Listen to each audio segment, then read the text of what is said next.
Well, I'm trying to make that a little bigger for you, but we'll just keep going. Let's see, we're synced up.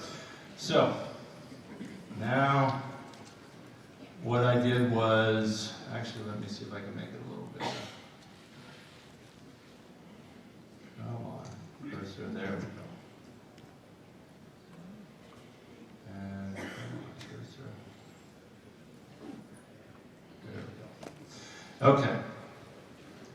So what I did is, and you can do in this program, is you can highlight certain things on an athlete. You could highlight certain things in a weightlifting move, and I've chosen to highlight the two that I already talked to you about. So watch on the left.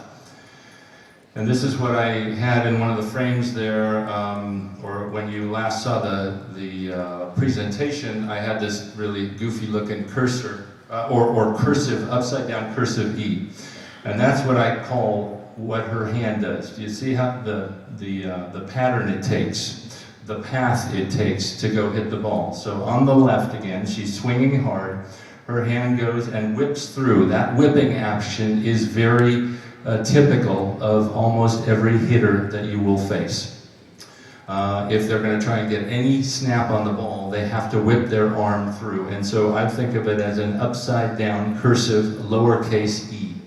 And if you see that, then the next thing is, you know it's coming hard, now figure out where it's going. Then go stand there and it's pretty easy, right? So then, watch on the right. There's no cursive E at all. Watch the path her hand takes, straight up to the ball.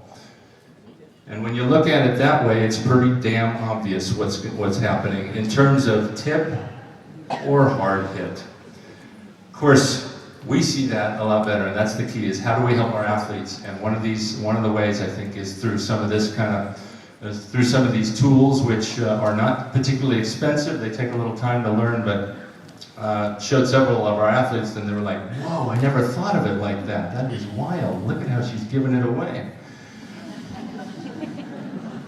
Of course, yeah, well, all right.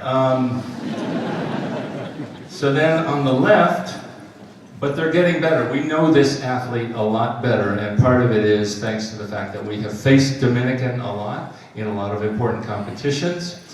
We played them in an important match to qualify for the World Cup, where we could, or actually to win our zone and qualify for the World Cup, so that we could even have a chance to qualify for London. Now on the left, if you watch her right foot, same kind of thing. Watch I tried to highlight it with a little pink path, cute little, to go with my hat, I guess. Now I'll admit to it, I like pink. So you see her kicking her foot there. That's another cue that I would catch. Even if I'm watching the ball, I try to watch the game with a wider frame of reference. And it's not paper towel tubes, it's wide enough to see the hand whipping through, to see the foot coming through. Now watch on the right, when she's tipping, her legs aren't nearly as active. Very little kick, and it's just so relaxed that also is a great indicator to me of what's going to happen next. And all I need, as I said, is an extra tenth of a second, an extra 2/10, and I'm going to be able to make that play. How often do your athletes miss the ball, or they're late by 2 feet? Well, if they can see it a little earlier, now they're there with 2 feet to spare.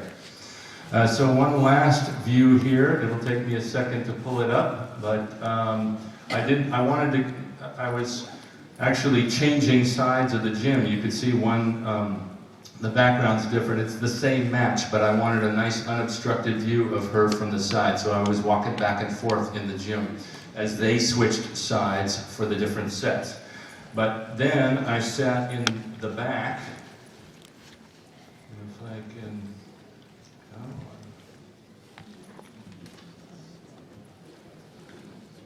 all right, so